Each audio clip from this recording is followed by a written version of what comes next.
Good afternoon, welcome to business lunch. జనవరి నెల IIP numbers వచ్చాయి. 16.7% పారిశ్రామిక వృద్ధి రేటు జనవరిలో నమోదైంది. అంతకుముందు అంటే డిసెంబర్లో నమోదైన 17.6%తో పోలిస్తే కొద్దిగా స్వల్పంగా తగ్గినప్పటికీ ఇది మార్కెట్ అంచనాలకు అనుగుణంగానే ఉంది. ఇన్ఫ్యాక్ట్ అంతకుముందు సంవత్సరంతో పోలిస్తే 1% ఉండింది జనవరి 2009లో పారిశ్రామిక వృద్ధి రేటు. ఇప్పుడు 16 టైమ్స్ పెరిగింది. ఇది 16.7%గా నమోదైంది. బట్ ఈ న్యూస్ కూడా స్టాక్ మార్కెట్స్కి ఏమాత్రం ఉత్సాహాన్ని ఇవ్వలేదు. మార్కెట్స్ అంచనాలకు అనుగుణంగానే ఉండడంతో యథా ప్రకారం తమ డల్ ట్రేడింగ్ సెషన్ను కొనసాగిస్తున్నాయి. సెన్సెక్స్ ప్రస్తుతం 12 పాయింట్ల నష్టంతో 17,151 పాయింట్ల వద్ద, అలాగే నిఫ్టీ 6 పాయింట్స్ నష్టంతో 5,127 దగ్గర ట్రేడ్ అవుతున్నాయి. అలాగే ప్రధానంగా నష్టపోయిన ఇండెక్స్ స్టాక్స్ను ఒకసారి గమనిస్తే HDFC bank, Hindustan Unilever, Sun Pharma, BHEL, NTPC, HDFC ఇవన్నీ నష్టాల పాలయ్యాయి. అయితే రిలయన్స్ ఇండస్ట్రీస్ మాత్రం మార్నింగ్ నుంచి లాభాల్లోనే ట్రేడ్ అవుతుంది. 10.20 దగ్గర ట్రేడ్ అవుతుంది. ఈ స్టాక్ చాలా స్ట్రాంగ్గా కనిపిస్తుంది. అలాగే భారతీ టెలి వరుసగా రెండో రోజు కూడా లాభాల్లో ట్రేడ్ అవుతుంది. జైన్ ఎక్విజిషన్ ఏదైతే ఉందో సౌత్ ఆఫ్రికన్ ఎక్విజిషన్, దానికి సంబంధించి ఈ అవసరమైన రిసోర్సెస్ను, ఫండ్స్ను తన సింగపూర్కు సంబంధించిన పార్ట్నర్ సింగ్టెల్ అందజేస్తుందన్న వార్తలతో భారతీ టెలి స్టాక్ ఇవాళ లాభాల్లో ఉంది. ఇక మిడ్ క్యాప్ స్టాక్స్లో ఇండస్ ఇండ్ బ్యాంక్, కర్ణాటక బ్యాంక్, అలాగే Mukta arts, Allahabad bank, bank of Rajasthan తదితర మిడ్ క్యాప్ స్టాక్స్లో హైటెండ్ యాక్టివిటీ కనిపిస్తుంది. ఈ స్టాక్స్ అన్నీ లాభాల్లో ట్రేడ్ అవుతున్నాయి. ఎన్ఎండిసి ఫాలో ఆన్ పబ్లిక్ ఆఫర్కి స్పందన ఇంకా పేలవంగానే ఉంది. ఎఫ్ఐఐలు, మ్యూచువల్ ఫండ్స్ ఇష్యూకి దూరంగా ఉన్నారు. ఈ ఇష్యూలో ఇప్పటిదాకా చెప్పుకోదగిన దరఖాస్తులు ఏవి ఈ రెండు కేటగిరీల్లో అందలేదు.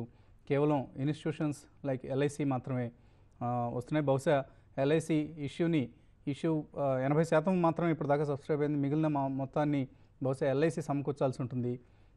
ఒక పబ్లిక్ సెక్టర్ కంపెనీకి సంబంధించిన ఎఫ్పిఓకి ఇంత పూర్ రెస్పాన్స్ రావడం బహుశా ఈ మధ్యకాలంలో ఇదే ఫస్ట్ టైం అవుతుంది.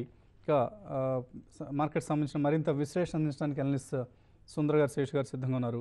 సో సుందర్ గారు, మార్కెట్స్ అగైన్ ఐఐపి నెంబర్స్ వచ్చిన తర్వాత కూడా డల్ సెషన్నే కొనసాగిస్తున్నాయి.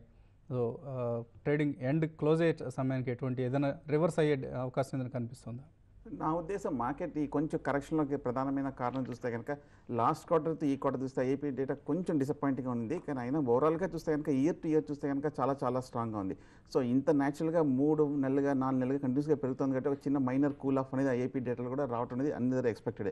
సో ఈ లెవెల్లో పొద్దున్న చెప్పినట్టు 5150 దగ్గర ఒక ప్రాఫిట్ బుకింగ్ జరుగుతుంది. ఇప్పుడే 5130 కింద సపోర్ట్ కింద దిగుతున్నట్టు ఒక మరింత కన్సాలిడేషన్, ఇంకా కొంచెం మైనర్ కరెక్షన్ నెక్స్ట్ ఒక 1 అవర్ వరకు వచ్చే అవకాశం ఉంది. ఓవరాల్గా మనం చూసుకోవాల్సింది ఏంటంటే క్లోజింగ్ బేసిస్ 5090 కింద దిగితే మటుకు ఫర్దర్ వీక్గా ఉంటుంది. 5050 కింద దిగితే మటుకు మనం చెప్తున్నట్టుగా 2-3 రోజులుగా అప్పుడే షార్ట్ టర్మ్ వీక్నెస్. 5050 ఉన్నంతసేపు మార్కెట్ డెఫినెట్గా పాజిటివ్గా ఉంది. మేజర్ ట్రెండ్ ఇంకా పాజిటివ్గా ఉంది. నా ఉద్దేశంలో మార్కెట్ యాసిటీస్ ఇవాళ కూడా కొంచెం ఫర్దర్ వీక్నెస్ వచ్చే అవకాశం కనిపిస్తుంది కొంతసేపు. ఓకే అండి.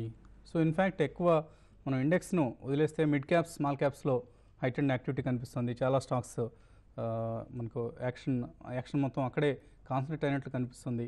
సో ఎటువంటి ట్రేడింగ్ స్ట్రాటజీని మీరు సజెస్ట్ చేస్తారు? సో ఓకే అండి, మిడ్ క్యాప్లో కూడా అన్నీ కూడా పెద్దగా ఏం కొన్ని పర్టికులర్ స్టాక్స్ మాత్రమే, న్యూస్ బేస్డ్ స్టాక్స్ మాత్రమే బాగా పెరుగుతున్నట్టు కనపడుతుంది. మిగతా వాటిలో చూస్తే ట్రేడింగ్ యాక్టివిటీ ఉన్న స్టాక్స్ అబాన్ లాంటివి, తర్వాత మ్యాన్ ఇన్ఫ్రా ఇటువంటి స్టాక్స్ అన్నీ కూడా ఏంటంటే చాలా వీక్గా ఉన్నాయి. మరీ ముఖ్యంగా ఈరోజు చెప్పుకోదగ్గది ఏంటంటే షుగర్ స్టాక్స్లో ఏవైతే నిన్న సెల్ ఆఫ్ ఉందో ఈరోజు కూడా అదే విధమైన సెల్ ఆఫ్ కంటిన్యూగా 3 రోజుల నుంచి కూడా షుగర్ స్టాక్స్ పడడం జరిగింది. ఇదే మేజర్గా ఈరోజు మా మార్కెట్లో కొంత చెప్పుకోదగ్గ అంశం. అంటే అంతకుమించి పెద్దగా ఏం కనపడలేదు. మిగతా అన్నింటిలో కూడా ఏంటంటే డల్ ట్రేడింగ్ అనేది బాగా కనపడుతుంది. మరి ముఖ్యంగా ఇండెక్స్ బేస్డ్ స్టాక్స్లో అయితే అన్నీ కూడా ఏంటంటే 1% లోపలే అనమాట. ఒక హిందుస్థాన్ యూనిలీవర్ తప్ప మిగతా అన్నీ కూడా ఏంటంటే 1% లోపల ప్లస్ ఆర్ మైనస్ ఉన్నాయి. పెద్దగా చెప్పుకోదగ్గది ఏం లేదు. ఒక కేర్ ఇండియా మాత్రం కొంచెం 2-3% దాకా పెరగడం జరిగింది. ఇంకోటి రిలయన్స్ ఇండస్ట్రీస్ కూడా ఇప్పుడు రీసెంట్గా హై నుంచి దగ్గరగా 1020 బిలో కూడా వచ్చేసింది. అంటే కొంచెం వీక్గా మార్కెట్ ఉండే అవకాశం బాగా కనపడుతుంది.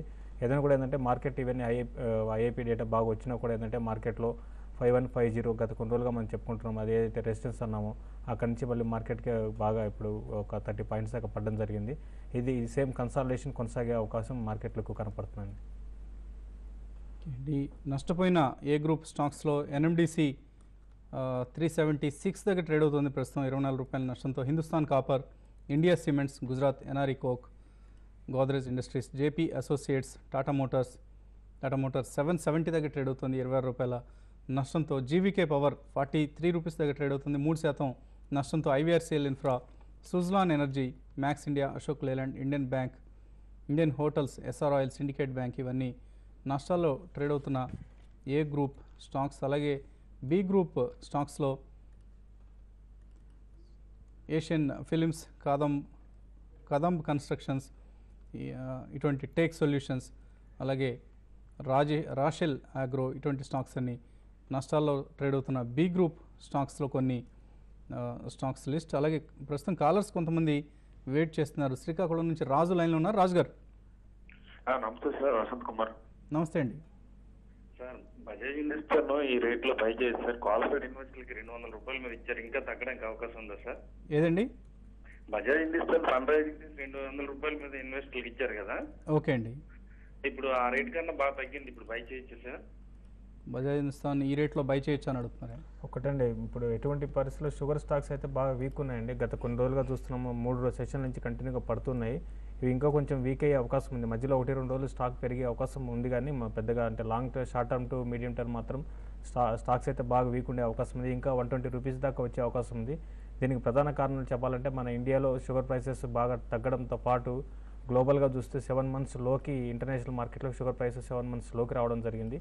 దానివల్ల ఫస్ట్ కరెక్షన్ స్టార్ట్ అయింది. దాంతోపాటు ఇక్కడ మన ఇండియన్ గవర్నమెంట్ తీసుకున్న చర్యలు, దాంతోపాటు ఉత్తరప్రదేశ్, తర్వాత ఉత్తరప్రదేశ్లో బాగా ప్రొడక్షన్ ఇంక్రీజ్ కావడము, ఇంకోటి ఏంటంటే మహారాష్ట్రలో కూడా ప్రొడక్షన్ ఇంక్రీజ్ కావడం, దీనివల్ల ఏంటంటే షుగర్ ప్రైసెస్ ఇంకా పడిపోయే అవకాశం ఉంది. తర్వాత గవర్నమెంట్ కూడా 18 రూపీస్ 19 రూపీస్ దగ్గర ఒక ప్రైస్ పెట్టే అవకాశం ఉంది. వీటన్నిటి వల్ల ఏంటంటే షుగర్కి ఇక్కడ నుంచి పెద్దగా పెరిగే అవకాశం లేదు. కాబట్టి మీరు ఎటువంటి పరిస్థితుల్లోనూ షుగర్ స్టాక్కి దూరంగా ఉండడం మంచిది. ఒకవేళ మధ్యలో 1-2 రోజులు షార్ట్ కవరింగ్ రాలి, తర్వాత బాగా పడిపోయినప్పుడు ఏంటంటే కొంచెం బయింగ్ అనేది వస్తుంది, అంతే తప్ప బాగా పెరిగే అవకాశం అయితే కనపట్లేదండి.